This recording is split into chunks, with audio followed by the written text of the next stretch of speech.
Ah, as I said, Friday we would try to finish this out. We're going to bing bop where I officially left off at, which would be uh, without mentioning anything in the Exodus. We'll pick up in the Exodus, and we're going to pick up, let's say, with Moses first year out, getting the dimensions for the tabernacle of witness. Once he gets the dimensions, he has to go through the tribes, has to pretty much do a mustering for the resources. They're to use so many cubits of wood for the height of it. They're to use so many of goat skins and dyed ram skins and sheep skins, I believe, if I'm not mistaken. But you're supposed to use the dyed skins of the animals to do a certain part of the tabernacle. I stressed to y'all before the energy connectivity of all the gold in the tabernacle of witness.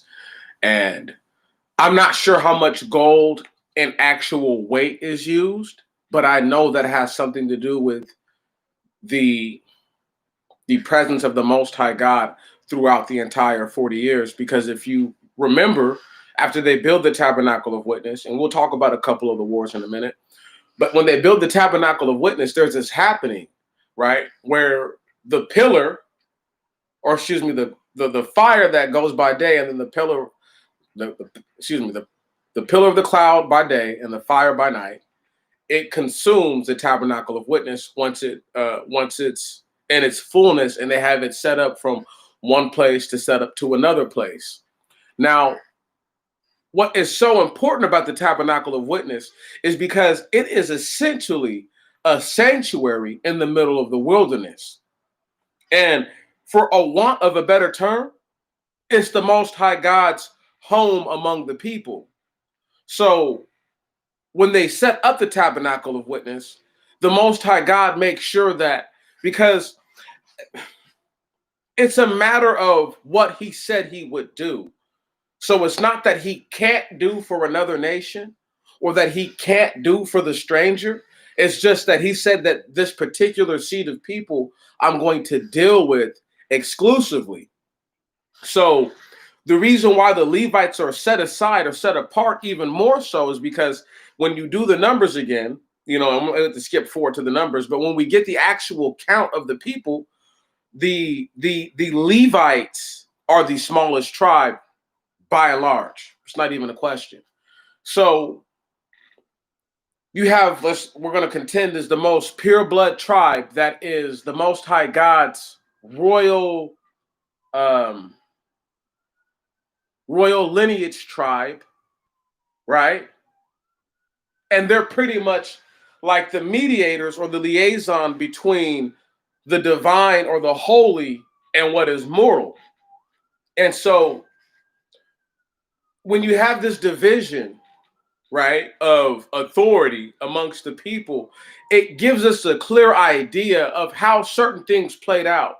Now, when I say that, I'm saying that to say this, that when you read about thousands of people dying at one time, many of them, outside of the one brother who I'm going to speak on in a little bit, or I'll jump right to after this, or I'll just mix it in, when the son of Corday, I can't think of his name right now, but he pretty much rises up against Moses and is coming at Moses sideways, like, not exactly sideways, but sideways like.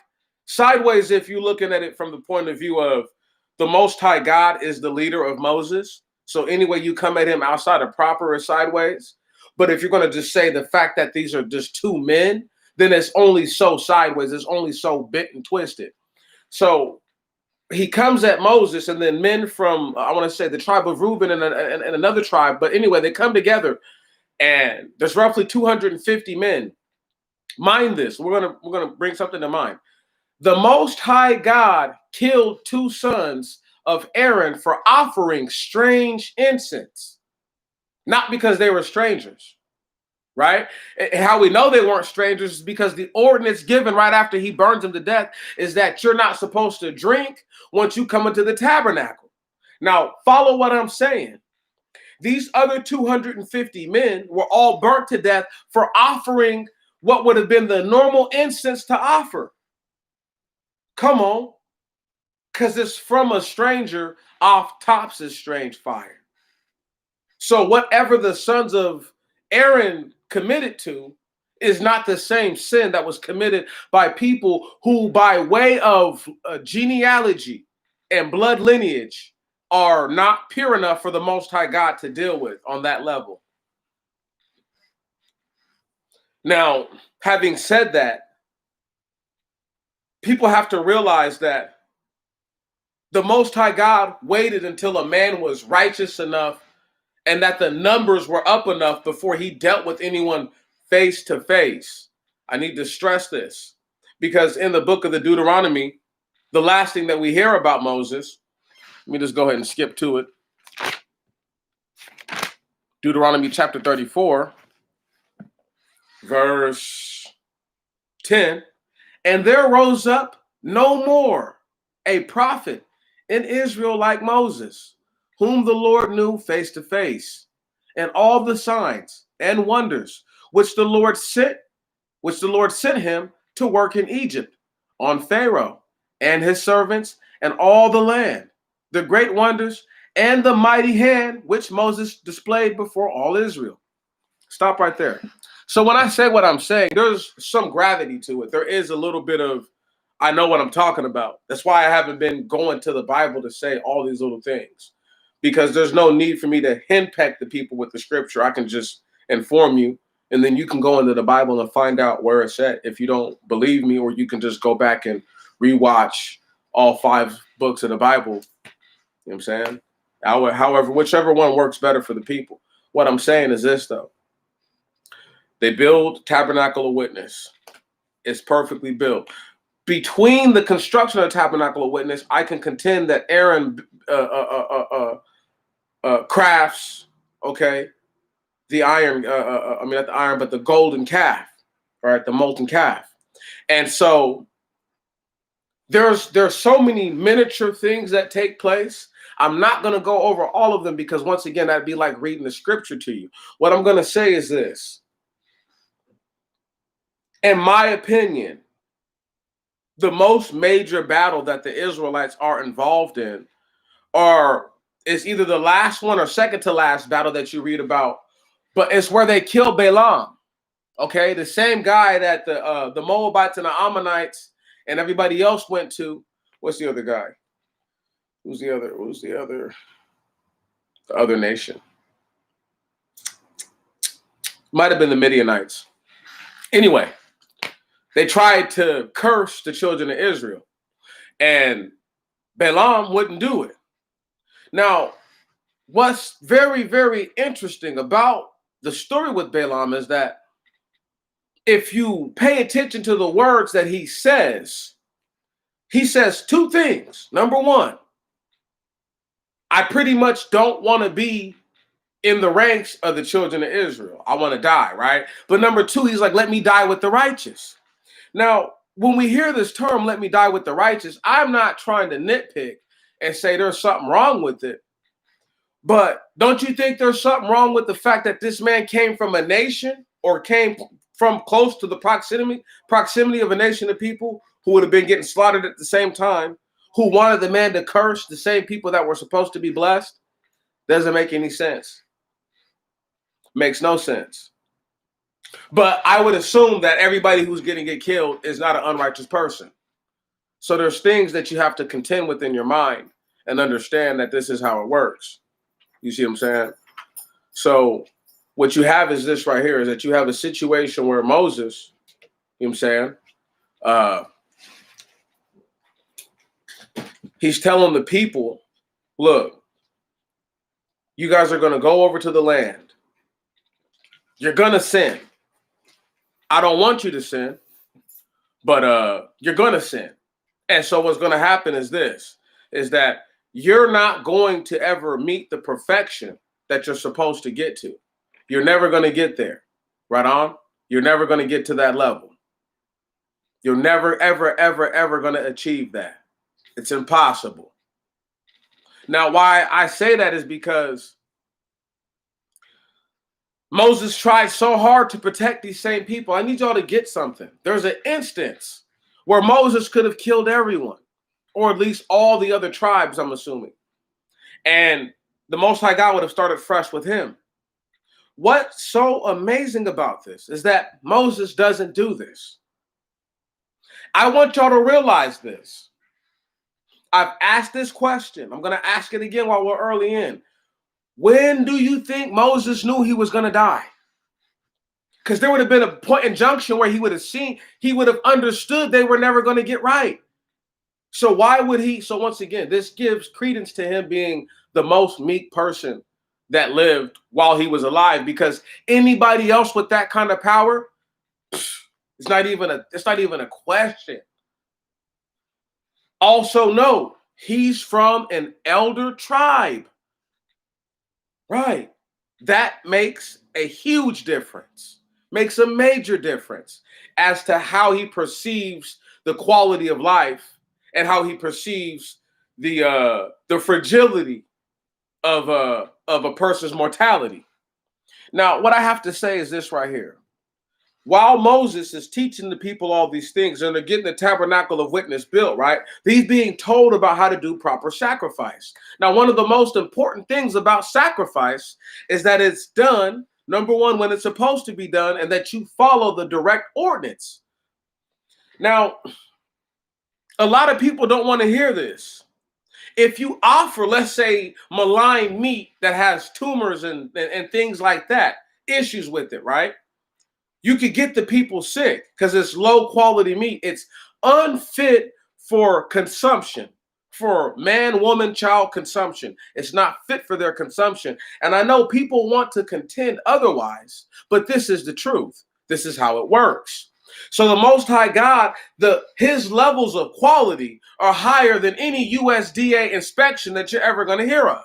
Okay? Because you're not supposed to have anything that's subpar being cooked and then served to the people, sacrificed, and then served to the people.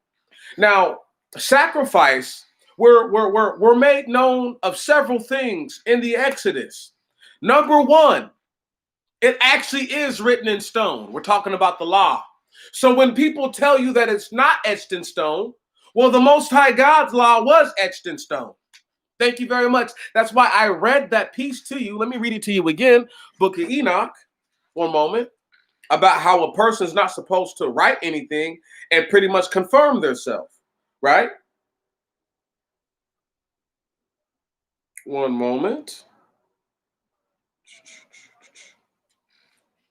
Bang, bang, bang. Bang, bang, bang. Isn't it 67? Maybe one more chapter. There we go. And we're just going to read right to it. And the fourth was named Pentateuch. He taught the children of men the bitter and the sweet. And he taught them all the secrets of their wisdom, meaning that bitter and sweet have wisdom. Come on. There's a wisdom in knowing when something bitter is good for you or bad for you, right on, or its effects, or not, or the effects that it won't have, and something that's sweet that's not good for you, or that's good for you, and its effects or its non-effects. Follow what I'm saying? Let's go there, right? And he taught them all the secrets of their wisdom, and he instructed mankind in writing with ink and paper. Stop right there. I'm going to say that it's going to bust your whole heads wide open here in a minute. And thereby many sinned from eternity to eternity. Stop right there. And eternity is a time limit. Thank you. Because how I know this, and it says, and until this day. So to say and means that also until this day. Right. So from one eternity, so from the start of man, I want y'all to hear this right now. This is about to be cold. From the start of man's life to the actual flood and the deluge, that was considered an eternity. Come on, hear me now. Stop it. They pick back up right now after the flood. If you want to go, that's as present day as it is for that part. Till now, what are they doing? Come on. Until this ends, whatever how long that time period is, that's going to be another eternity, y'all. Once again, eternal and forever are different things, and they think they're the same. I don't have to explain that to nobody, because a schmuck would tell you that a spirit and the soul are the same. Yet the book of Enoch will refer that the Most High God would know the difference between a spirit and a soul, something that I contended for years. And he says what? Men were not created for such a purpose. To do what? To give confirmation to their good faith with pen and ink. For men were created exactly like the angels, to the intent that they should continue pure and righteous, and death, which destroys everything, could not have taken hold of them. But through this, their knowledge, they are perishing. And through this power, it is consuming me. Stop right there. When I tell people what I say about the things that I'm saying, there has to be a level of, you know what? That just makes sense. How many laws have been passed? How many bills? How many amendments? Huh? Right on? How many things have been put forth that are totally disagreeable, irreprehensible? It lacks wisdom. It seems to be in its truest nature malicious, in its worst nature totally wickedly evil. Follow what I'm saying. People write laws every day that seem for some odd reason to not be enforced. So how can you confirm your own goodwill, but yet you don't enforce your own goodwill? Means nothing that you wrote it down. It's pointless. Also, back to the fact of the laws. The laws are not written in ink and paper. They were put in stone so that way they couldn't be changed. Because a man with ink and paper can change his mind. Thank you very much. It gives you the ability to correct yourself. There is no correction to the laws. You cannot amend the laws of God that he set forth through his prophet Moses. It's not doable. This is why people still die early deaths. This is why people still die the way that they die, because guess what? They go against what's written down in the scripture, right? They live contrary to it, and their lives are always in turmoil whenever that's the case. And they sneak and they eat a little crab here and there, and they sneak and they eat a little shrimp here and there, and they sneak and they eat a little calamari here and there, and they sneak and they eat a little red meat here and raw red meat. They sneak and they eat some pork here and there. Right on. And they're just eating all this stuff. They're doing all these things, engaging in activity that the Most High God would render by death if he caught you. I won't say anything what they are, but just know that it was told in this book not to do certain activities. Okay, with a certain like people, and then with the unlike species to yourself, to thine self. However, the people can disobey this because guess what? If you can't follow the most basic tenets of the rules, what makes me think that you're going to follow the more complicated ones? Right. It starts with the basis. What's the basis, y'all? The basis is showing the Most High God that you're part of the covenant. The laws don't mean anything if you're not following that, because that's the most base part of the law. Right. So, like I was discussing a long time ago with a brother of mine, Andre Wickham, when we were speaking about laws and precepts, and we pretty much determined through conversation that precepts determine laws, right? But they don't outweigh them. You understand what I'm saying? So you could contend that the precept to the law of not eating blood and fat is because blood and fat are totally unhealthy, right on? And that blood can actually get you deathly sick, right? The fat clogs your arteries, all this other stuff. You see what I'm saying? That could be the precept, okay, as to why that's the law. But is that more important than the law itself? No. So that's why you have to have a strong foundation once again in the story.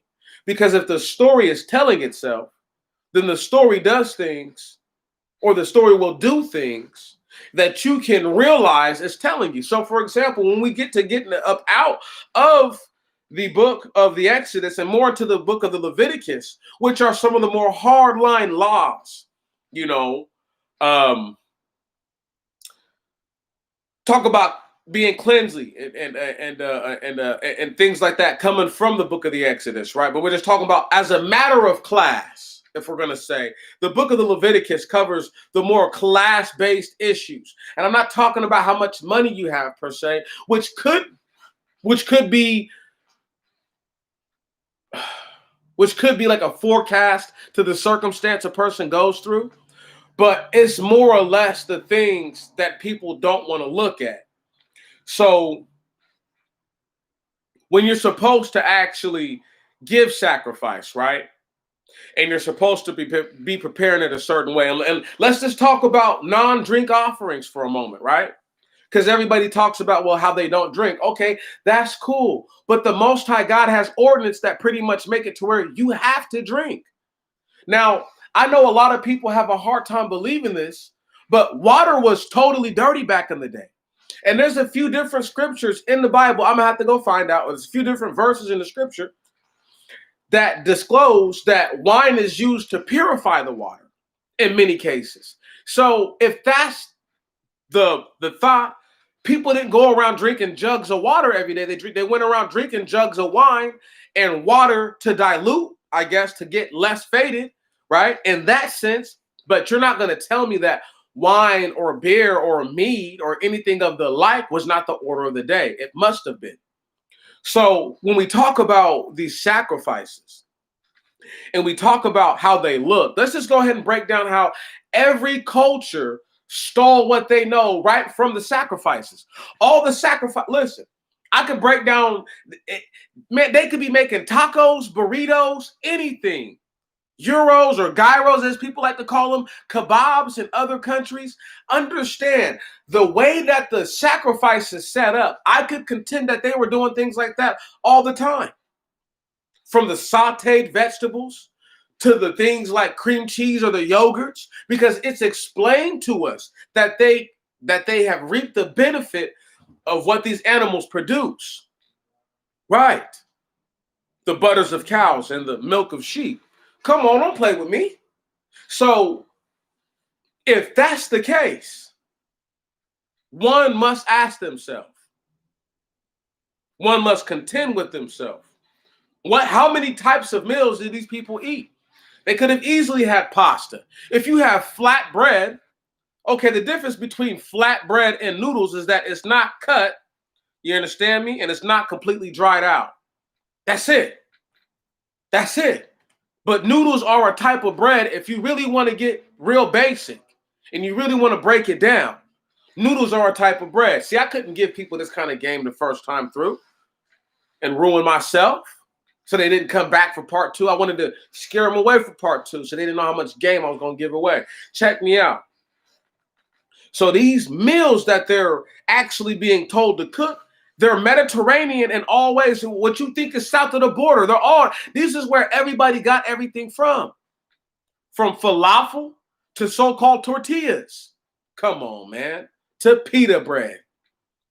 Deal with me, y'all, face to face on this, and really think about what I'm trying to say to you right now. Is that these feasts that were taking place, did the Most High God say how they had to eat the food? No, he just told them that certain portions are for certain people and they're to enjoy it in their solitude. Word? Come on. Hear me now. Why would you have devices that can sodden the meat or boil the meat or, slow cook it? Why would you have anything like that if you just have to eat everything from the fire? They probably had things where they could fry stuff in oil and all that. I'm telling you, going down, full-blown cooking in the tabernacle of witness. Okay, off on the patio on the other side. Don't play with me. They had the ability to wash their hands. How many times did y'all hear me say living water, running water when they commit or they're involved in some of these rituals, these sacrifices, like the scapegoat ritual, right? Or the ritual to clean the home, right? Oh, come on, man. Stop it. How would you have running water unless there's some sort of mechanism that's powering that? So the idea that these people were just in the middle of nowhere and had no idea what they were doing is ridiculous. The more believable concept is that they're in the middle of nowhere, and even though they were oppressed, there had been amenities they had become accustomed to. Right. And in their customization, they just couldn't break rank on some of those habits. So this is why a lot of them had to die. Now, when we talk about what Aaron done, right? The Most High God killed Aaron and Moses out of the promised land, not in the promised land, for two reasons. The first and foremost is because the water of strife was the breaking straw. You know what I'm saying? Was this? You know what I'm saying? It was the straw that was broken for real. Because the Most High God said, "Look, you're telling me that I've kept these people alive this whole time, and you don't have the nerve to chasten them right now? That's fine. I've kept you alive this whole time, and you won't chasten them. That's fine. Don't worry about it. I got you, bruh. Guess where you're not going? Where you thought you was going to make it. Nope. We don't have to talk about Miriam. No disrespect to Miriam. But she's a side character. She's a support character who the people didn't even mourn for. Say that. Say that. Huh? Say that. People didn't even mourn for Miriam. They mourned for Aaron and Moses. No disrespect to the women. No disrespect to the ladies, the chicks, however you see yourselves. No disrespect. Just felt I'd throw that out there real quick. Having said that, Moses is leading these people. While he's leading these people, he's asked to do virtually the impossible. How many times have you guys ever heard of a whole nation of people being in the wilderness, fighting off their enemies roundabout, sharpening their combat skills, and at the same time maintaining their ranks to the degree that they do? Come on. Deep. It's deep. They're given ways to have a taxation system for when they get into the land. How to do the Jubilee properly. Come on, all these things go down. Right? Y'all remember the Jubilee, don't you? The every 7 years you turn it all over. Let me break down some of the things they're supposed to do when they got into the land. Okay? They were supposed to do the Jubilee up until the 50th year. Okay, and in that year, they were supposed to do a great release to everything goes back the way that it was. Another thing they weren't supposed to do, this is how you know the herbs of the field and fruit of the trees are different, is because the Most High God said to cut down all their groves.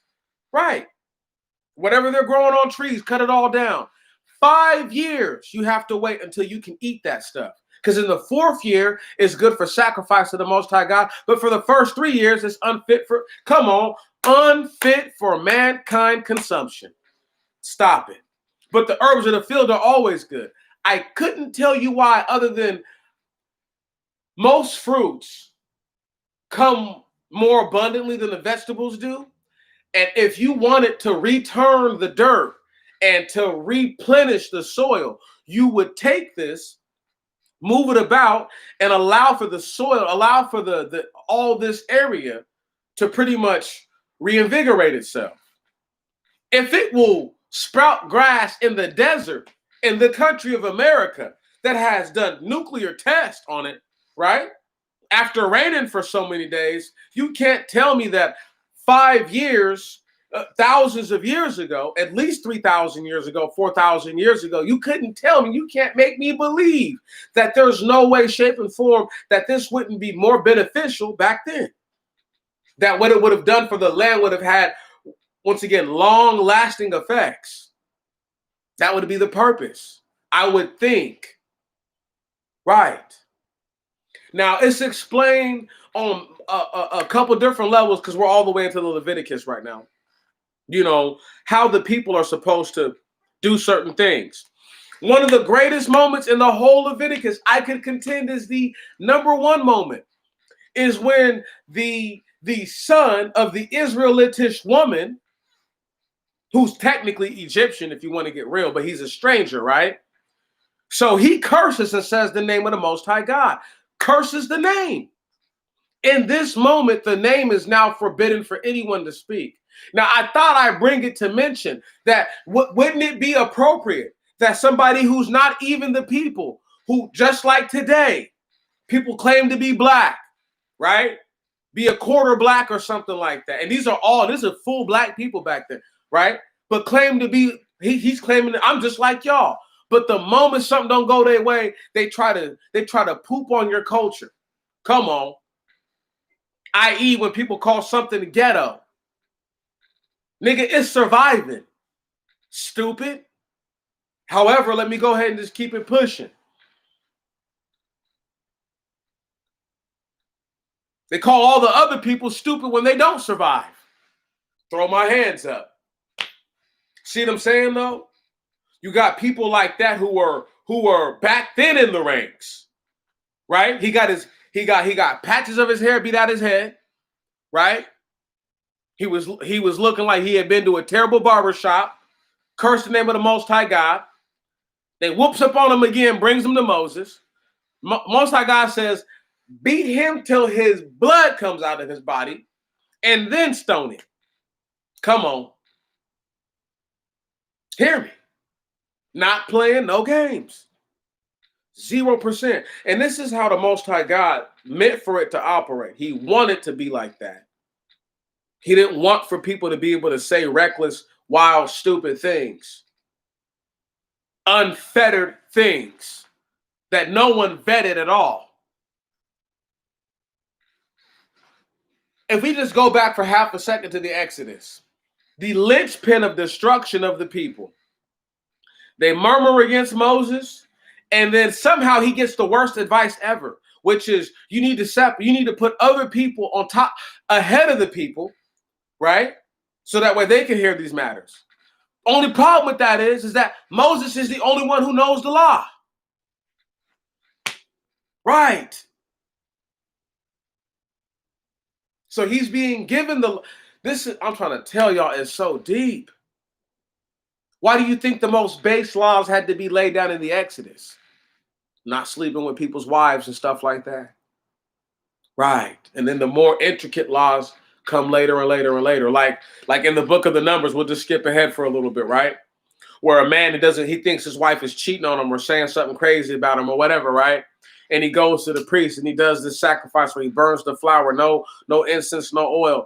And then, she's forced to drink this water, right? This special water. And if she's done something as an infidel, her whole body in that very moment swells up. But if she hasn't done anything, the woman gets pregnant. Now, why I wanted to bring that one right there up is because I know the Leviticus priests, they totally abuse that. A lot of those dudes are getting people's women pregnant, stuff like that, and pretty much saying, "Oh, it's all good." That happened later, I'm sure. I'm positive. I'm positive. And so this is why the laws are written such a way to where if the person who's supposed to be enforcing them is abusing them, they're normally going to have to pay the piper, and this is why the Levite priesthood suffered, you could argue, more than anyone else once again. Because for all the wicked priests whose seed is still alive right now, they were able and they're still able to get their way on the earth. But for all the good priests, all the righteous priests, you see, they're subjected to the oppression of the world. So the righteous priest, people may never bring him meat to eat, even though he's supposed to have a lamb and stuff like that. I need y'all to understand, they didn't maintain a perfect kingdom at all times. So this was all the laws that were given to a people that in an ideal situation that you're going to come into, this is how you conduct yourselves. The issue with this is that shortly after they get to the area, they begin to conduct themselves in an unbecoming manner, and they have to be chastened immediately. This is the truth. So because you have such an issue, and there's a fall off in the understanding of what people are supposed to do, it really does take away from the scripture. So when we get back into the Leviticus, right, and we're being given all the rules and we're being told everything of, what really is good to eat, how to maintain our hygiene, what, I'm saying, once again, more refined rules of separation. It tells us about sexually transmitted diseases. Now, what I find ironic is that it brings up STDs, and one of them, while it also talks about sex with animals, as if it's trying to tell people this is where it comes from. Come on, hear me. And it comes from people doing what? Man with man and woman with woman. Not sure if y'all knew that. Homosexuals, on average, have a 50% chance of better than anybody else catching an STD. Well, it doesn't matter if it's a male or a female, because the lifestyle is so unclean. Word. So you're telling me that back then, once again, that dudes who were gay, and we would call them now, or of the sort in the scripture, right? What I'm trying to say is this right here. You can't make me believe that a person like that didn't get to live and go into the promised land. Plenty of them did. Enough of them did. There's people like that still alive to this day. So we know that people didn't kill their children when they were supposed to. People didn't do a bunch of things. All the levels of righteousness that were supposed to be sustained and maintained were never kept. This is why you have this fall off in the wisdom and the understanding of the people. Now, when we start to get more or less into the book of the Numbers, right, and we're talking about hardline rituals, things like the Nazarene, right, and or the Nazarite, right, and how they will vow to the Most High God, and the most beautiful thing about the vow is that if you maintain your cleanliness, at the end of your vow, you get to burn your hair as a peace offering. Come on, man, that's bomb. That's bomb. So there were things to encourage the people to do right by the Most High God. I would assume that this is how you have people who can go from drinking alcohol and liquor and can go straight cold turkey overnight. Genetically, they have that within them because there's people within their structure, their genealogy, who committed to these things. Okay? Now let's talk about drink offerings. You know what I'm saying? And how each different animal, depending on the size of it, has a greater deal of flour and more liquor to be offered with it, or more hard drink. And why this is such a big thing is because people don't realize that the Most High God, from what I realize, from what I see, the Most High God is like, you guys are supposed to be working hard, playing hard. It's just one big party for a certain part of the year. That's it. It's just one big party. And people are like, Meech, that can't be true. I'm like, yo, that's what it is. The 50-day feast and stuff like that. All the different feasts that are all throughout the year. But it supplements people not always eating meat. Right on? You see what I'm saying? For people who don't get out of line as much with the Most High God, so they sin less, they're not going to sacrifice as much. Or they're not going to sacrifice sin offerings. Right, but they might come in there and offer a peace offering. You know what I mean? So they might come in there with that, right? Because a peace offering is pretty much like a goodwill or good faith offering. Whole burnt offerings for just certain rituals, because there's going to be people who have the money, people who don't, people who have the resources. What is it going to? What does it cost people to do the right thing? Like, I always wondered that, and I still wonder that as a grown man, and I don't really know what the answer is. Like, if you're really willing to die for the right thing, then what price outside of dying being asked to pay is too steep or too much? You see what I'm saying? So people not really taking heed to the tenets of loving the Most High God with all of their heart, all of the power, all their soul, all their strength, everything, all their mind, everything, all that they got. And fearing him, fear that tomorrow he might not wake you up. Fear that he may take away from you your most valued loved ones, your most favorite people in your life. Fear that things may not go right for you, even though you do all the right things. Fear irreparable injury to your body, even though you didn't ask for that. Fear all those things because your God can send that upon you. But love him. Love the fact that he wakes you up.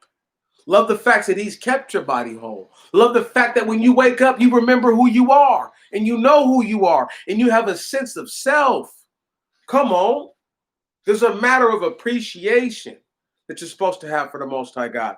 And it's not a blessing unless you can see that.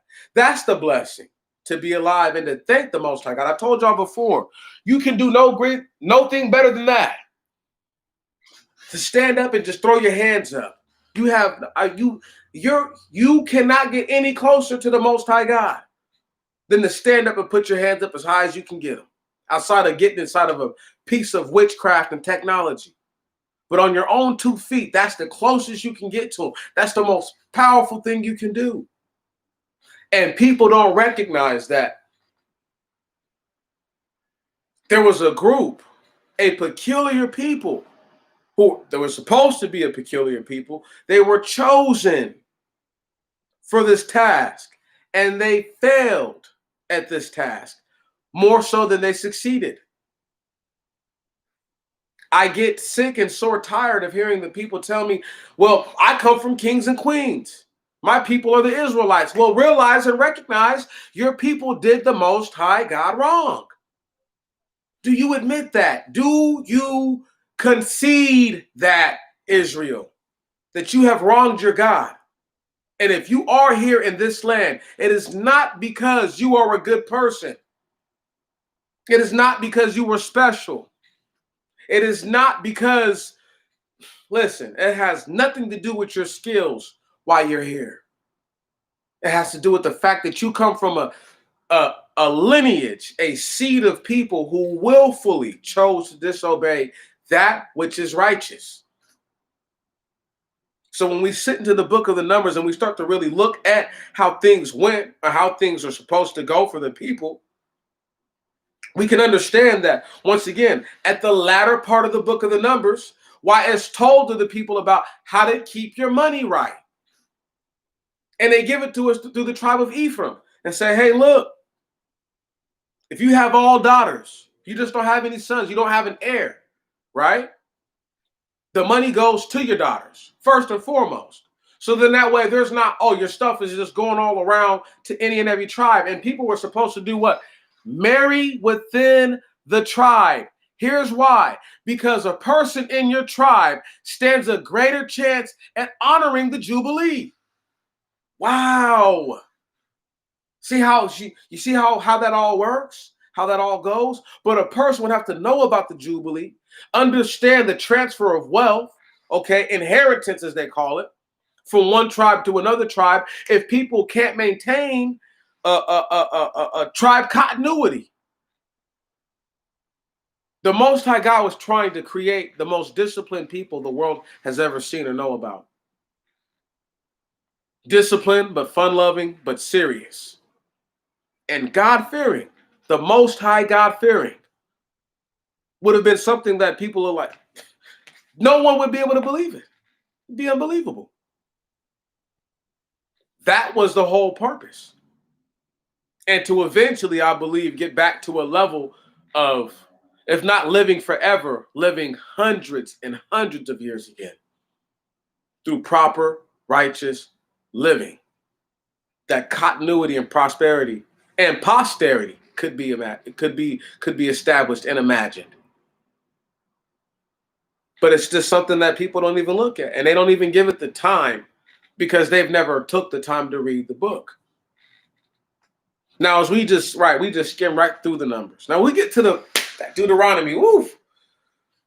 Whew. Man, that last hurrah, right? I could just see Moses just up there like wiping away tears as he's talking to the people, just like, it has been a good one. And I wouldn't ask for nothing different, and I would never sacrifice y'all just so that way there could be a perfect nation for the Most High God's people. I want all of Jacob's children. I want all of Israel's children to live that promise. Come on. Reminding the people, do y'all remember when we went across? Beat these suckers down? Beat these suckers down? They're like, yeah. He's like, y'all remember all that? They're like, yeah. He's like, okay, remember this. Do right by the Most High God. That he may do right by you, that he may bless you, that he may anoint you. Come on. Stay in his good graces. Do the right thing. Even when the right thing is painful, do it.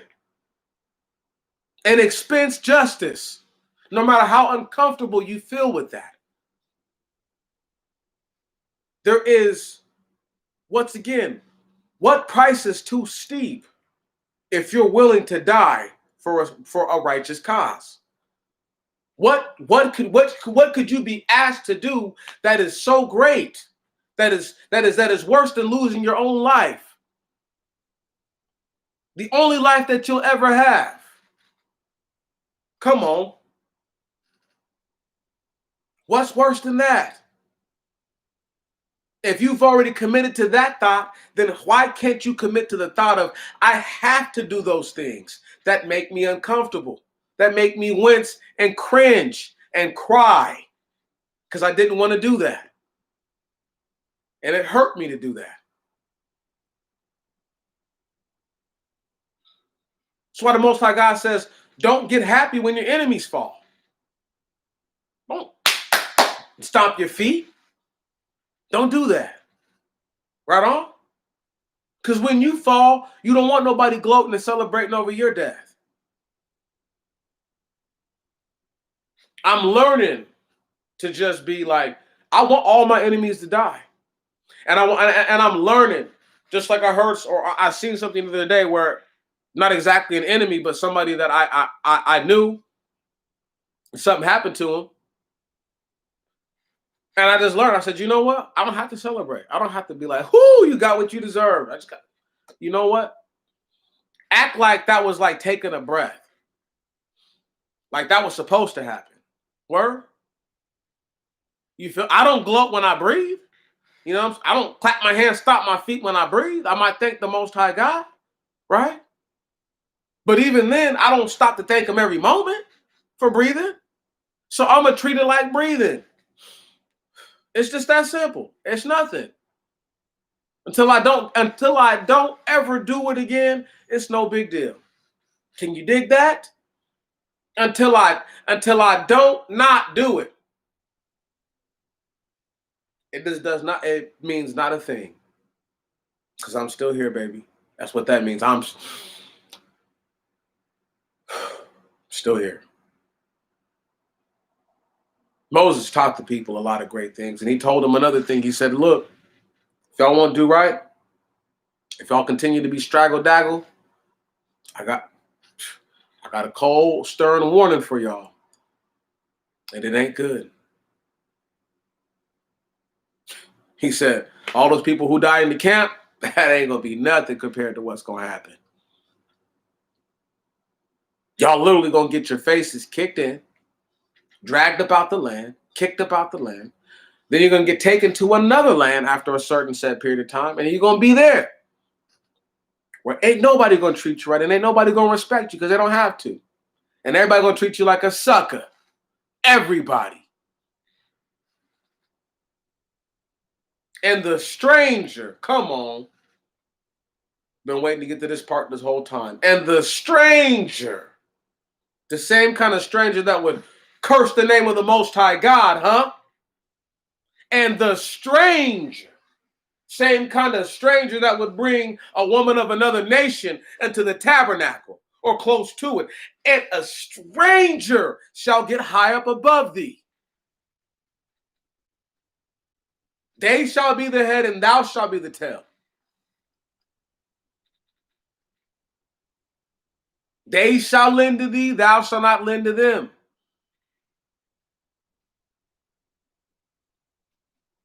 And you think I'm tripping? Huh? You think I got it wrong, my people? Who do you think the strangers are within you?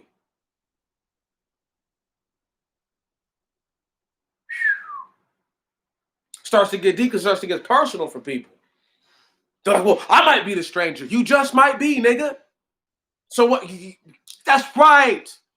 That means get your act together and act like you know who you are. Because it doesn't matter, stranger or Israelite. Those laws, from the hewer of wood to the drawer of water, all that stuff, all those things gonna fall on them too. This is why the stranger is not all the way up out and just in the clear. Right.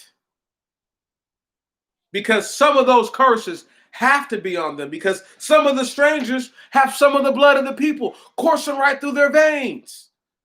It would only be germane that they would be partially cursed or kind of cursed, depending on what the constitution of the genealogy is. Come on.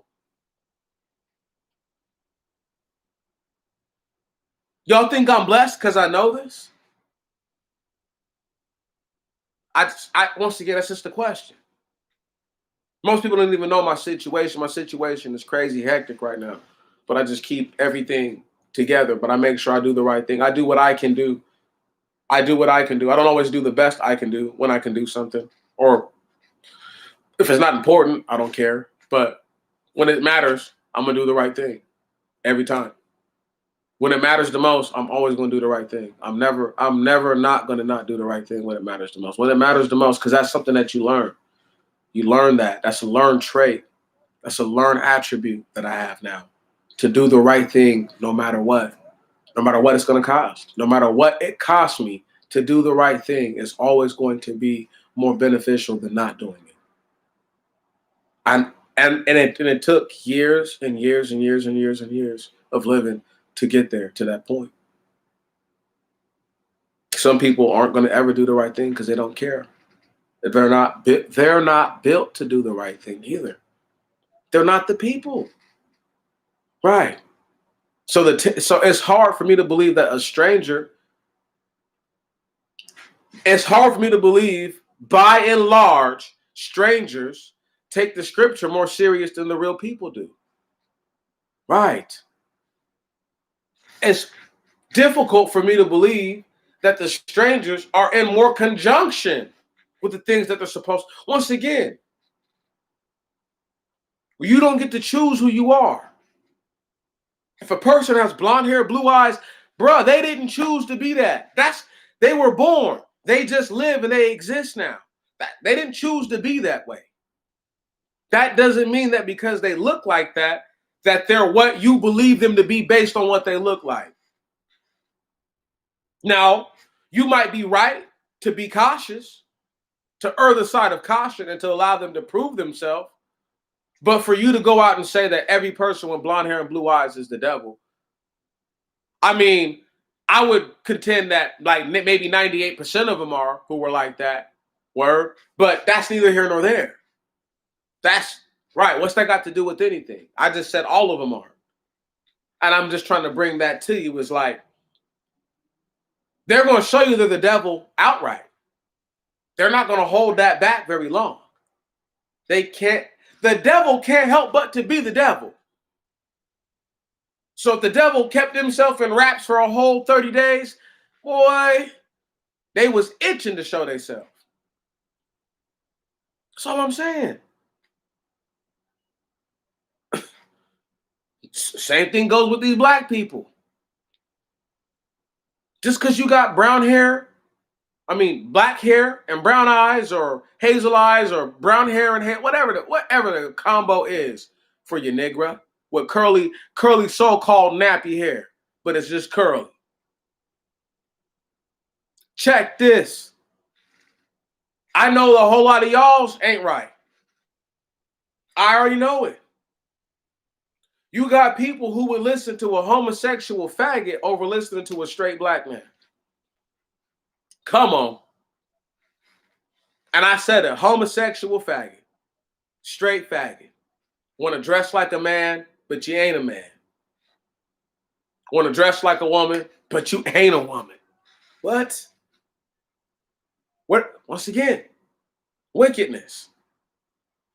If those kinds of people are the leaders, if the leaders are the people who have laid down and bred willfully with those that they would call their enemies and continue to lay with them and don't divorce these people and get away from them, they're the same. They're just as bad. They're just as wicked. There's nothing good about them. And I keep trying to tell the people, do you think that some of them aren't the strangers? I know that some of them are sheep. I know that some of them are the people of the Most High, leading a great destruction, leading a lot of people to a great slaughter. But I also do know this, that there's a great many of them who are not the people, who are not my people, who are not of my people, who are strange to my people. Don't even look anything like me and want me to claim these people. I seen the most inhuman looking black dude the other day. Nigga looked like he crawled right up out of Middle Earth. Blacker than I don't know. This dude was black. Okay? Straight bald face. No, I mean, when I say black, this nigga was like, it was like there's niggas who are chocolate. Okay? You feel me? And then there's niggas who are black. And this nigga is black. He's not deep chocolate. Okay? He's not deep chocolate. He's black. Listen, right out of Middle Earth. You think I think that Joker is my people? At best, they're a stranger. They're at least a Gentile. Come on. I'm just trying to break it down. Right. You got females and dudes who are laid up under full-blown non-man personnel.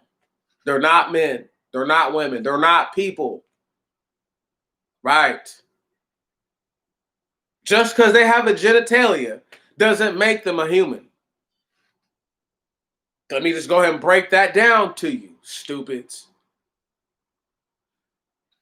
How many times can a scientist tell you that there's humanoids on the planet? The Bible told them what they're telling you. Where do you think they got it from? Man, it's so frustrating. And the same non-humans. Let me just read it to you one time. And the same non-humans that my people contend with right now.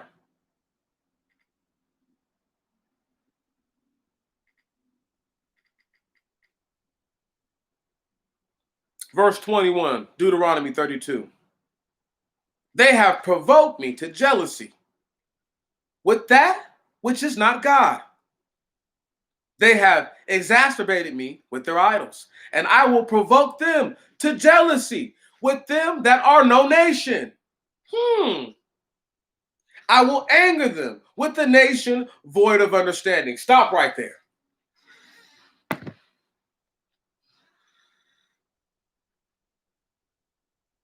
Who are black people really angry at right now? They're not angry at white people.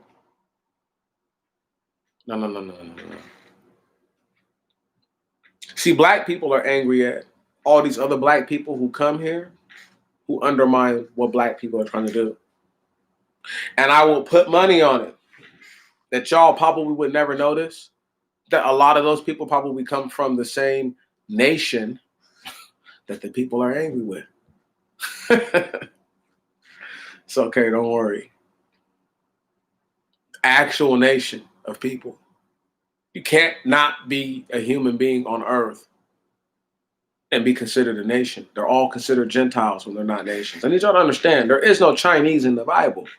There are no Japanese in the Bible. There's none of that in the Bible. There are no Germans in the Bible. There are no Africans in the Bible. Those are not people to the Most High God. They're not even recognized by him, okay, as people. Stop it. That's the truth. Look, I know folks don't want to hear that. I don't really care. That's what it is. There are a group of black people who black people believe that because all of them don't come from the same land of origin, are from a different nation, but I can guarantee you that the black people that they're angry at are them that are of this nation. Come on. Stop it. Stop it. And they're jealous of who? They're only jealous of one people. White people. And they're not people. They're them that are no nation. You see how your God slapped your face just then? Just blow. He just big-handed you. Just for thinking that, just for calling your enemies people. He's like, they're not even a nation, dog. He's talking about people. Right. They beat that into us. I'm going to beat that out myself. They're not humans. And I refuse to recognize them as that. They don't act like they're humans. They don't treat humans like they're humans. If you treat me right, I'm going to treat you right. If you treat me wrong, that's right. Damn right. I'm going to treat you wrong. Once again, it takes a dirty privy member sucking Gentile to place an order on a man, to have it running 3 years now going on, start next year, a few months into next year, have it going on for 3 years and seek to possibly try to get it done for a 4th year and claim that you're a good person. There's nothing good about you. There's nothing good about you. I'm not jealous of that dude or nothing. I understand what I'm dealing with. I'm one-on-one. There might be a couple other one-on-one people out there, but I'm one-on-one. And I know this for a fact. And I'm telling you, before I get ready to roll out, this right here is going to be the undoing for most black people. You know why I felt bad for the little boy down there in Louisiana, but I was more angry at his parents? See, listen. If the little boy really left with 2 white people, what's popping, bro? If the little boy really left with 2 white people, so-called white people, and this family ain't went and executed no justice on those white folks, they're cowards. Word? Same kind of black people, though, who, if they thought that one of their family members had did something to this little boy, they'd have went over there and killed his whole family. Killed the whole family. Not time for that. Black people are just scary, cowards. And I don't trust anybody who can't recognize and realize that what you believe is justice is you pretty much vacating your spinal cord out your rear end and hanging it up in the closet. Okay? That's what that is to me. I'm trying to tell y'all. The stranger within my people have encouraged my people to lay down and die as they continue to bring in the stranger. It's all right, bro. That's how they do it. That's how they do it, bro. Don't even sweat that, because that's how it's supposed to go, family. Word? That's how it's supposed to go. It's supposed to go like that. They're supposed to not tell nobody. I want people to realize how hard YouTube goes to keep your voice. I'm nobody. Absolutely nobody. I just happen to drop some major hot fire from here and there, and they know that it doesn't matter, because there's other people who have major followings who they have to give it at least 10 minutes. They have to listen to what I'm saying to see if there's anything they can take from it. That's all they do. I know it. I go and listen to them to see what they're saying so I can just rebuttal if I have to. But none of them, no person I listen to sounds like they actually know more than me. So I don't worry about, you know what I'm saying? I just have to just say, hey, it is what it is. But I would gladly not have a whole bunch of people watching it and trying to ruin it. You know what I'm saying? Oh, bro. That's this, bro. It's been official for a long time, fam. They've been trying to get me, bro.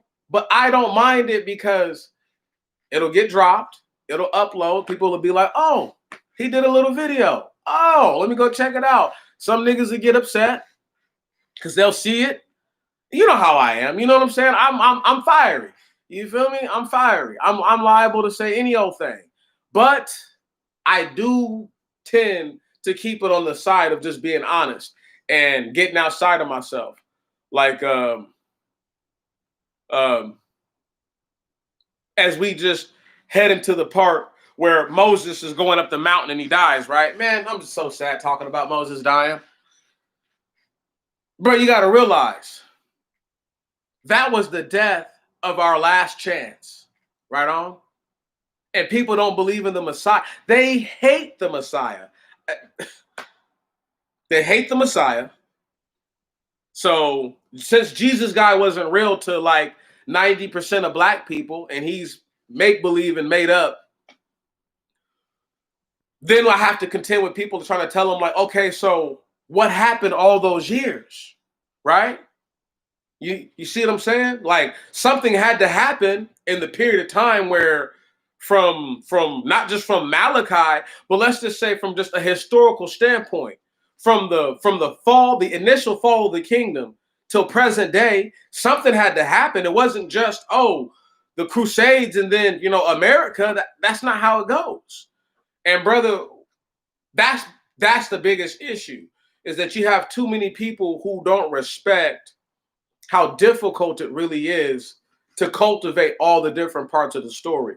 You know, I might be the only person, like I said, that I've ever really shown the people like, hey, look, because Noah has triplets, and then from a direct bloodline of people of Sem, one of the most famous people from the bloodline, i.e. Abraham, he's a triplet. So when we talk about how certain people look, we already know that certain groups of certain people look just alike, and they're totally different. And this should be a clue to black people to tell the devil to get behind them, because that's why we're all not the same. That's why you can meet a black dude, bearded to whatever degree, and he might be on some other stuff where you're like, I don't get down with all that. You know what I'm saying?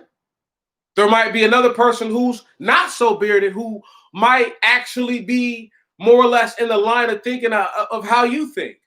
Now, when I say what I'm saying, it's because righteousness is not just for the Israelites. You know what I'm saying? Give me one moment. Oh, man, bro, that is the way that it's been, man. It's been like that, family. They don't want people to see what I'm saying because we finished the Bible this year. We did the first 5 books. We were technically finished with the review, with the great review. And I had to really say a whole lot of stickler things in this great review because most people want me to just make it okay. They want me to try to say things that smooth over the situation, right? And it's like, I don't have anything. There is no quick fix. You know what I'm saying? And we can't do it ourselves. And that's the thing. That's what makes people angry, is because they want the quick fix because they've been here for so long and they want to be able to do it themselves. They have to recognize you can't claim to be a child of the Most High God and not depend on your God to save you. That goes against that. Why? What purpose does he serve then? You know what I'm saying? What purpose does our God serve, brother, if we can't, as a people, acknowledge that we need our God, right? And yes, they are haters, but that's their job. They're doing the purpose that they were set out to do, But that's the thing, though, brother. I'm telling an uncomfortable truth. I say things like, "Hey, the first actual ordinance given to Abraham outside of leaving his home is to some people is to mutilate his body. In my mind, was to perform a surgical operation on his body, right on, called circumcision. Some people are uncomfortable with that. Some people believe that, hey, bro, that's not for you to determine. But I'm like, hey, that's what's written down. You have other people who they still eat shrimp, they still eat pork, they eat whatever they want, bro. They just put anything in their body. Word? Anything. and they have no boundaries. And they will try to say what Paul said, and they even try to say what the Most High's representative, i.e., Jesus guy.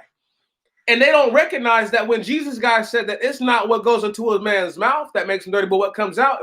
He was saying that because they hadn't cleaned their hands, they hadn't washed their hands before eating bread. Okay, so when people take what the Messiah said and then manipulate it, because a man named Paul, who comes clearly after the Messiah, because Paul said that all meats were good and everything is a blessing of the Most High God, there's this confusion.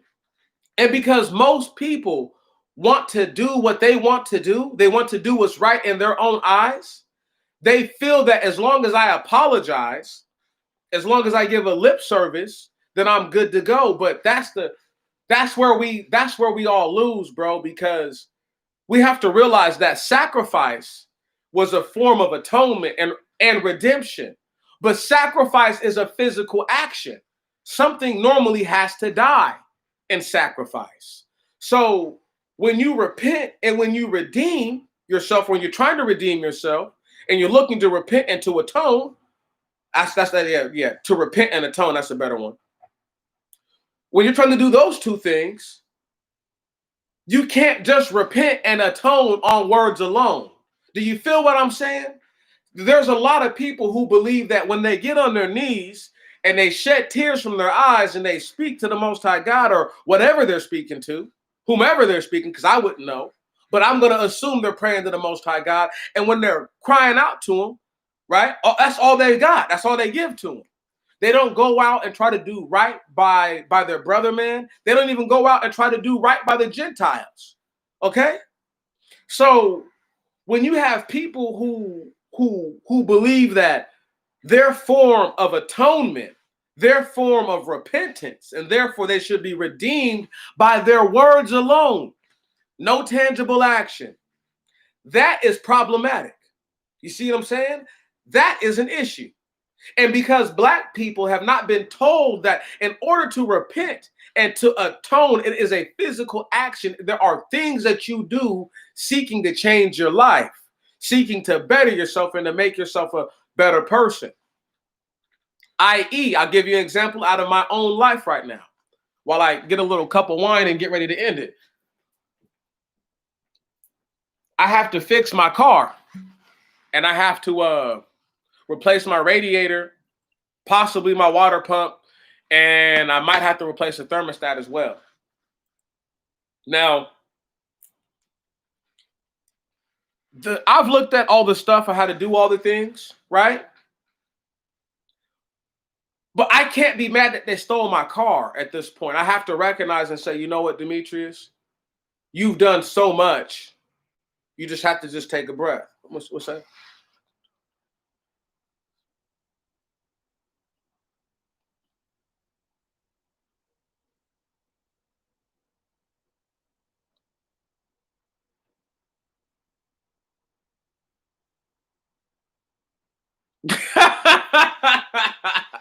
Bro, because two things to that.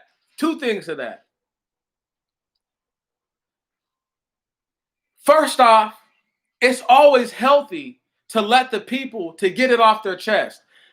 It's just what they're typing the stuff on the keyboard, right? I would pray that they're not in the middle of about to have an aneurysm, or a stroke or a heart attack while they're putting that stuff up on the keyboard, right? I would pray that they're in better health than that. So all I can hope is that they alleviate some of the stress off of their mind and then allow for them to see how immature they are in the latter part of it. There used to be a time when I would just go all the way off, bro. I would just lose my mind.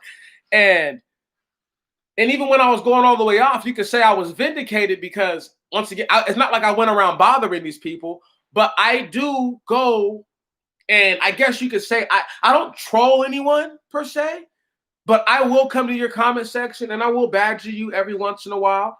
I'll just name a few who they already know. I'm showing up to the comment section to act up. Tariq Nasheed knows it. He knows. I might take a month hiatus I'm coming. I might watch all your videos and not say nothing. Just to say one thing in one of the videos, 5 videos, 10 videos that I didn't watch. And not say nothing for a whole bunch of videos. Tariq Nasheed knows. Professor Black knows. They all know, bro. Every once in a while, I just go and touch people up because they have to know that I'm still watching you. I'm making sure that you keep it honest. I love how what you said about the Torah nights. I didn't know where the shadow ban and stuff comes from, but it would make sense that it comes from people who was dealing with the scripture. It's always going to be like that, bro. And no one person, no one group, I don't have all the answers, but I just feel confident in what I've done. You know what I'm saying, bro? That's like the guy that goes into the gym. He runs all the miles. He swims all the laps. He does all the pull-ups, all the push-ups. He jumps the rope. He has good sparring. And you know what? And that guy goes out to be the champ. You know what I'm saying? You know? And see, but that's before Judah Nazareth fell off, bro. That's before he was talking wild and out of his mind for a little bit. And then I don't know, bro. He fell off with the dudes that I felt helped bring his knowledge to the highest level. And then when they all started to disagree, it was like he started to say stuff that I don't even think he believes. You feel me? But he was on the fence. His back was on the ropes, if you will, you know. And but I do like his first real old stuff. If you listen to his first real old stuff, it's fire because he just tells dudes, beat me with the Torah. Beat me with the first 5 books. Don't go to Paul. Don't go to this. Don't do that. Just do it like this. You know what I'm saying? Go and tell me Deuteronomy. Tell me what you know. Tell me where in the Genesis that I can find something that edifies a certain point. You know. But they can't help it. They can't help it, bro. There's a lot of dudes. Okay, you saying that. There's a lot of people who say that Allah is the Most High. Word? There's a lot of people who feel like the Islamic faith and the Hebrew Israelites or the Israelites, you know what I'm saying? The Hebrew faith, they feel like those two things are the same. And they're diametrically opposed. The way that dudes in Islam treat their women is not how any Hebrew dude is supposed to be treating the women. Ever. Ever. So, you know what I'm saying? It's just we have to realize, bro, that just because somebody says something knowledgeable doesn't mean that they're right about what they're saying. You know, like my favorite smart stupid guy, the smartest stupid dude right now who's been alive for the last 80 something years is Farrakhan, Lewis Walcott. You know what I'm saying? Oh, hey, ask him, does he still believe that the Japanese people who have their own nation, have their own name, have an identity, have all that, does he still believe that they're the actual seed of Israel? Or has he matured a little bit and capitulated that might not be the truth? Because if he's still thinking that, I can show him all kinds of scripture that pretty much denote that anybody from the islands directly, at best, is a Japhet type, at best, number one, and then number two, because of that, they're Gentiles because that's where Gentiles were at when the Tower of Confusion happened. I don't want to get too carried away in it. Japan has mountains, okay? That's I always talk about Middle Earth and all that stuff. All the places every island place has mountains, every single one of them. This is where they came from. Having said that, the brother's knowledge in the Torah is still solid. Then once again, I would never go out and say that he don't know what he's talking about when it comes to the basis of the law, but I would just contend that because he decided to have children.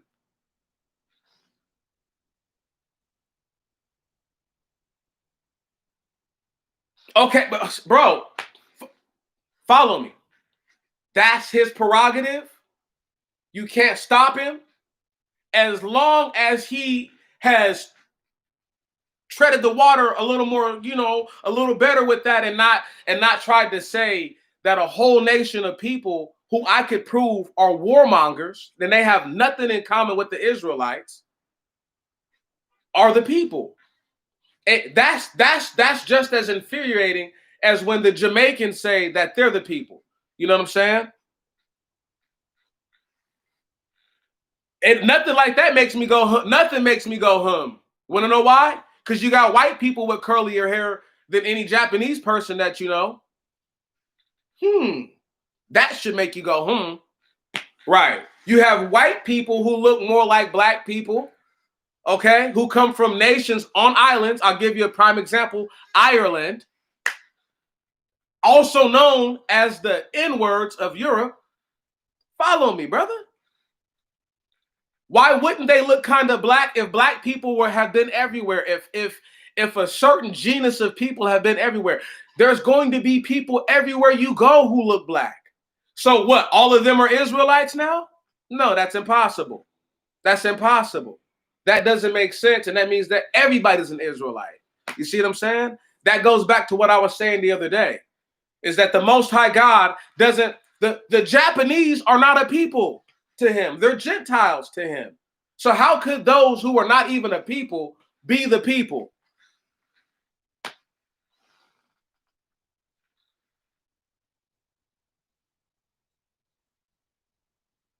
Bro, the Jews converted.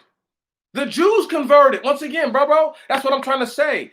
There are many different cultures that have straight up legitimate mulattoes and octoroons, okay, and quadroons all in their ranks. It's a known thing. So I'm saying that what makes the Japanese so special when there's other races of people that this same thing applies to. That's my only point. I'm not contending that they don't have any black people in Japan or that there's not people mixed with a certain genealogy. I'm saying that there's a similar gene structure between Sem, Ham, and Japheth. How would you know who a true Semite, Hamite, and Japhethite is? How would you actually know? That's my point. Reading the Torah doesn't tell you that. So there has to be a level of my two eyes are going to tell me the truth. There's black people that grow beards. There's black people that don't grow beards. There's black people that grow facial hair in between. There's more Asians who don't look alike than there's Asians who do look alike. I'll give you a point. In Japan, you have full bearded Japanese. Then you have Japanese who these niggas couldn't buy 2 whiskers. How'd that work? Once again, I can explain all that through genealogy structures. That's just a basic way of saying it. So not saying that there's no people on Japan that have a smidgen or a tiddlywink of a certain kind of blood in them. I'm just saying that exact notion applies to so many different places on earth that it's not fair to focus on just that one island and to say that about them. You know, when there's places that are where the people look way more like the people that would apply to.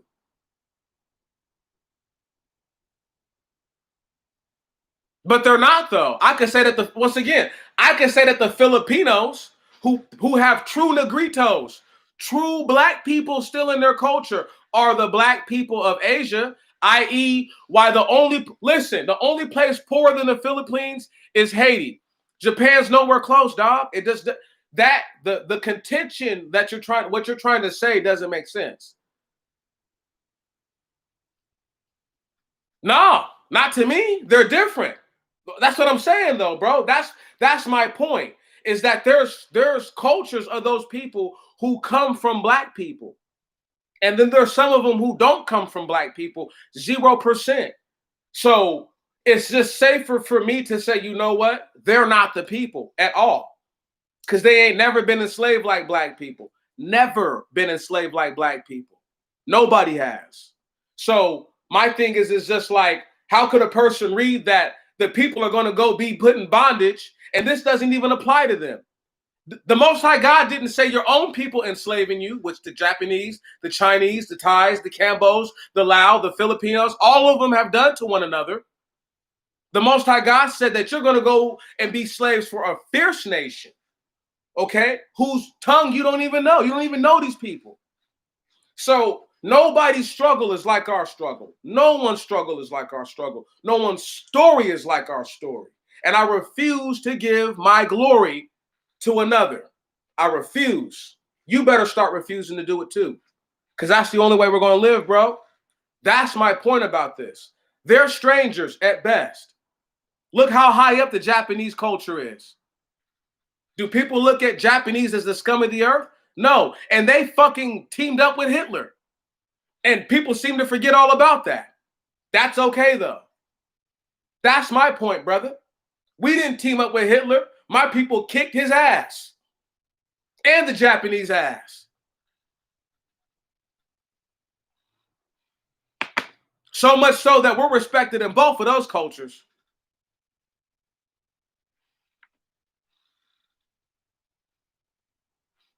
Bro, the tribe of Judah is scattered to the four corners of the earth. Right. So no matter what, black people are going to be at least on the four corners of the earth. But I'm just saying that when you incorporate every other tribe, bro, forget the Israelites. Throw in the Moabites. Throw in the Ammonites. Okay? Throw in the Amorites. Throw in the Jebusites. Throw in the Idumeans. Throw in the Edomites. See, when I start to throw in all these races that are not Israelites, you feel what I'm saying? And they all look alike. I'm asking basic questions. How could any one of us know who they are today? We wouldn't. So our best bet is just to go with, okay, if these people don't conduct themselves a certain way, off tops, even if they are the people, they're wayward and derelict. Right. Right. At worst, they're not the people. They're imposters. Either way, either one of them should work for us, because I'm not going to wake up tomorrow and be considered Japanese. I'll tell you that much. I'm not going to wake up tomorrow and be considered anything other than a black man, you know, and I can't go to Japan and make it pop off. Nobody, once again, for the few black people who went to a foreign country, these niggas had a specialty skill. They didn't just show up as a chef or as a construction worker in a foreign country and make it pop. They had to have a technological skill. Word? Something on the computers or something like that to actually get them all the way in, or accounting or medicine, right? Or teaching a foreign language. They're not there on the basic merit that I can cook. You know what I'm saying? I'm not showing up to China today, mainland China, just to be a cook in China.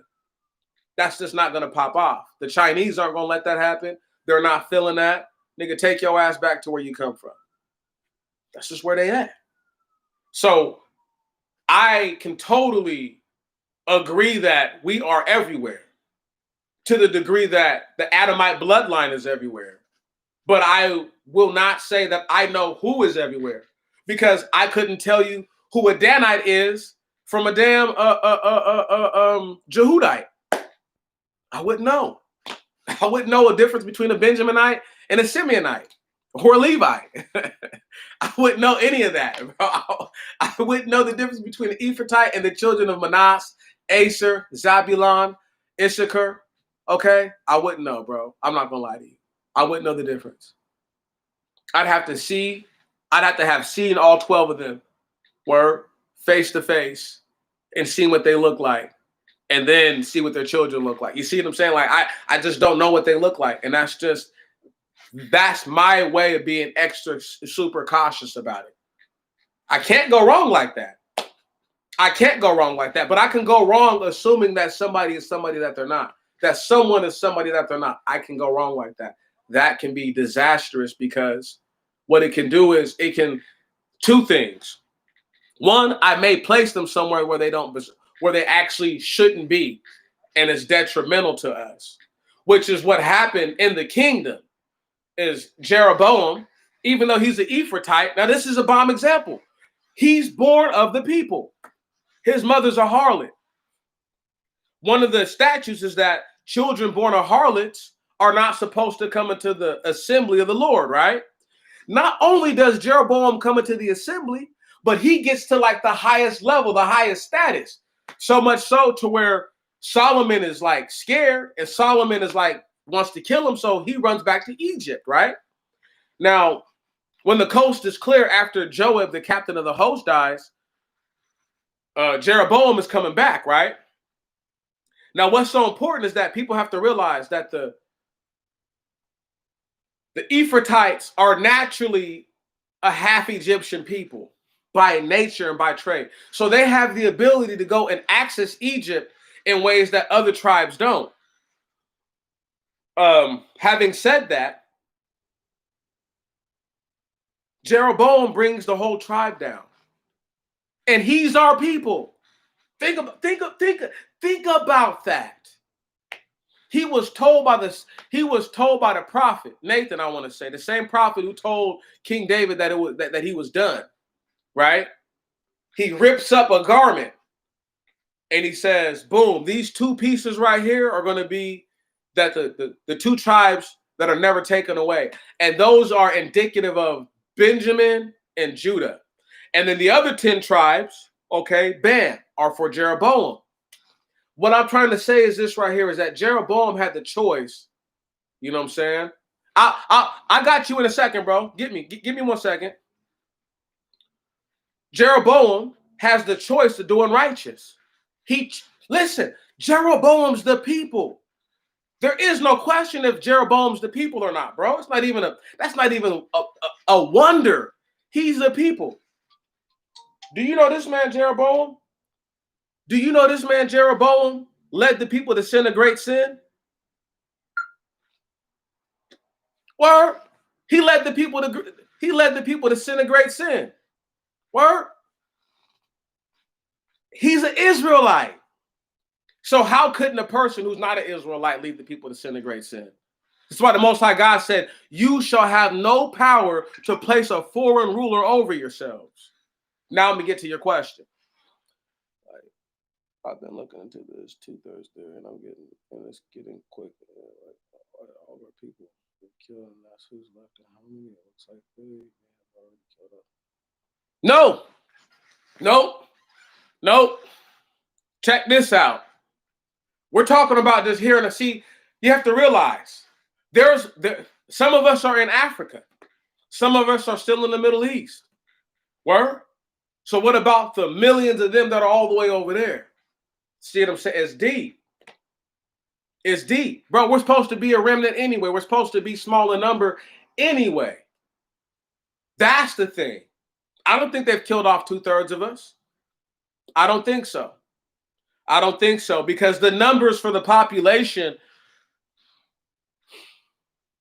tried and true African Americans, going all the way back to the killing fields of the South, and the words of Professor Black Truth. Them people who are like that might only actually be 7 to 10% of the actual population in America right now, out of the whole 13 or 14%. Having said that, that number, when you say 13%, they say that there was that many black people in the U.S. 40, 50 years ago. I would say that they've killed off enough people to where there's even less of the people of Israel. But they haven't killed off 2/3 because, once again, I don't know who's a Jebusite. I don't know who's a Moabite and an Ammonite. I don't know who's the stranger within. This is a deep question. Are Malcolm X and Martin Luther King strangers? Because they got so high up? Right. See what I don't know. Jesse Jackson a stranger. Al Sharpton. Are all the famous black people who got famous strangers? I don't know. I don't. I really don't, brother. I don't believe they've killed off 2/3 of our people, though. I believe they've killed,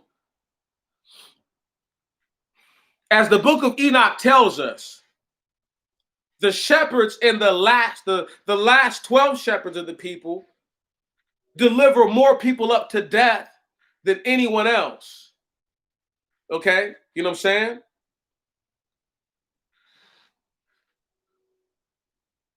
Yeah, well, I mean, but sure, but exactly, brother. That's why. That's why I'm saying that though. You follow what I'm getting at?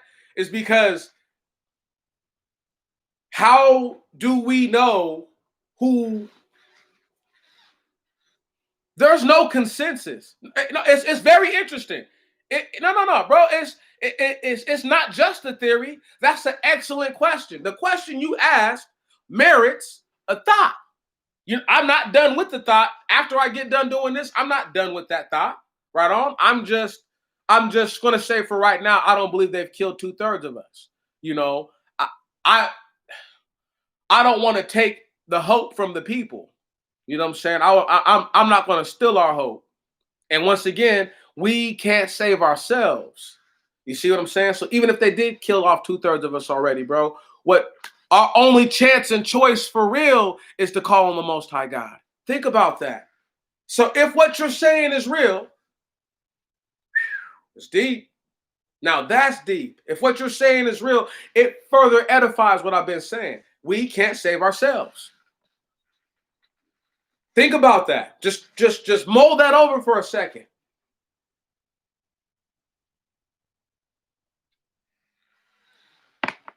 Mull that over.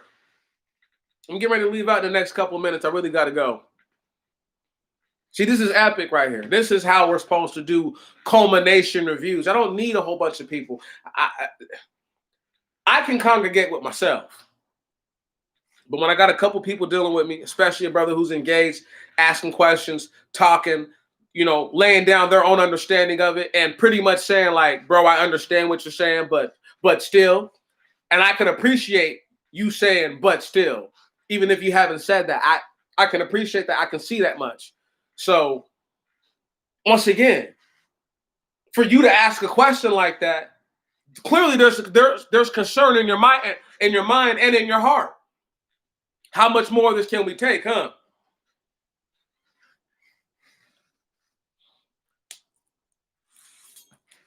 All I know is this.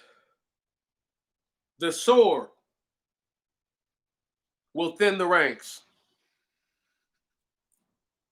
I know it's hard to believe. Gunfire would kill a lot of people, but a lot of people wouldn't have access to ammunition. People believe that it's just not going to be any kind of natural disasters going on or bad things happening or mitigating circumstances that don't allow for you to use a firearm, i.e. big, gigantic bastards running around who can eat bullets. Don't worry, hasn't happened yet.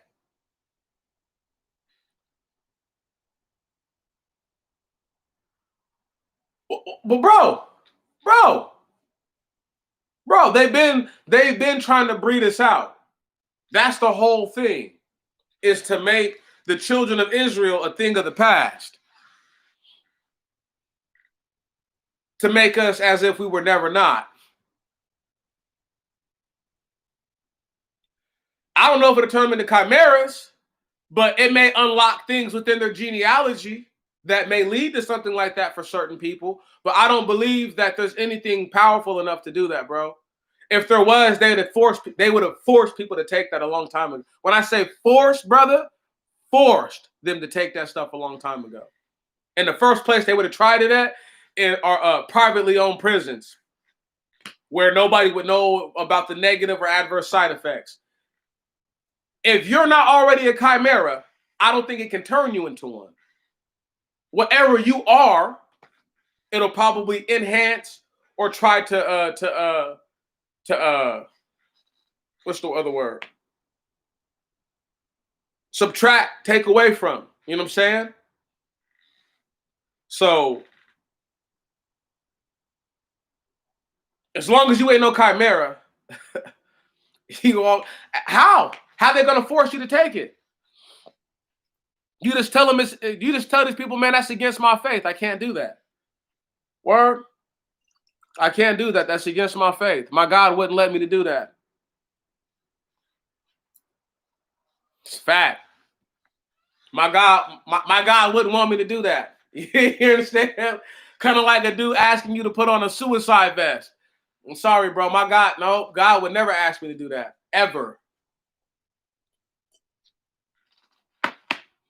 You feel me? You ain't got to take nothing you don't want to take, bro.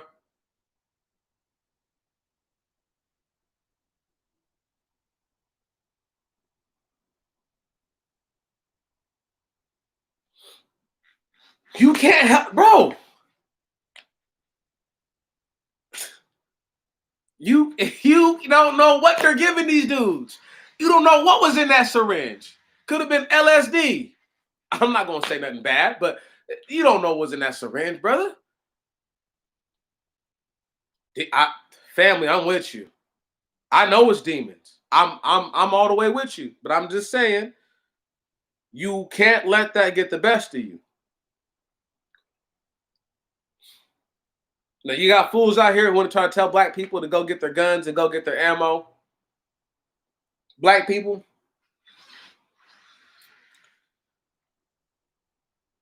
I'm gonna go try to find a link to battling blades, and I'm gonna leave a link to where I got this sword from. Okay, and the link somewhere. I'm gonna put it in the description one of these days. If not, in my next video, I'll make sure I do something like that. I would buy a sword before I bought a gun at this point. Even if I could have a gun and I already had guns, I would buy a sword before I bought a gun at this point. Just how much I've trained with the sword, how much I understand, like how to really work and all that stuff. Like there's a lot more you can do with the sword than people really will give you credit for. And if the blade is very sharp and you can pretty much dismember someone, you know, uh, most shootouts, I don't know if you guys knew this. Oh, I know. I know. I know. I know. But I'm just saying, I just had to I just had to make sure, that I put that out there. That hey man, that's against our faith. I'm just saying, hey man, that's against my faith, man. God wouldn't want me to do that. But no, as I get ready to head out, man, this has been too fun, bro. This has been too fun. You need to pray. You need to pray that the righteous pray. Pray that the elect pray. Pray that those that are chosen pray. And pray that they pray that we are rescued from out of this land. We can't do it ourselves, bro. We can't. We cannot do it ourselves. We are in a position that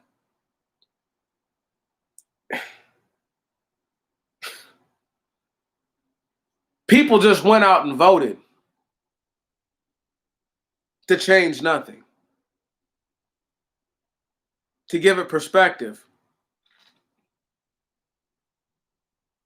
there were black people back in the day who offered grandiose sacrifice that were never forgiven of their sins.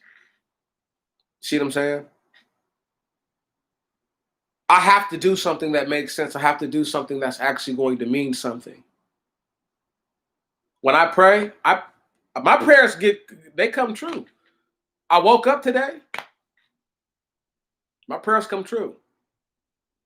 I pray, brother. Pray because we cannot fix this situation ourselves. Right. Voting is as useless as sacrifice that won't be accepted. And that's the most polite way I put it. Voting has that much of a purpose. Hey, you be good, bro. Hey, man. I appreciate you. I'm done here anyway. It doesn't even matter, pimpin'. Hey, bro, I salute you, bro. I salute everybody, but I salute my brother who was here with me tonight. Hey, brother, it's been a beautiful culmination of the Genesis the Exodus, Leviticus, Numbers, and Deuteronomy, and the Deuteronomy. It has been a wonderful culmination. I don't worry about people who get afraid about things that they should hear. When the Most High God kills his enemies and slays them in the streets, I pray they've seen these videos, and I pray that they laughed at me when I was making them, brother. I love you, bro. Spiritual Gumbo out.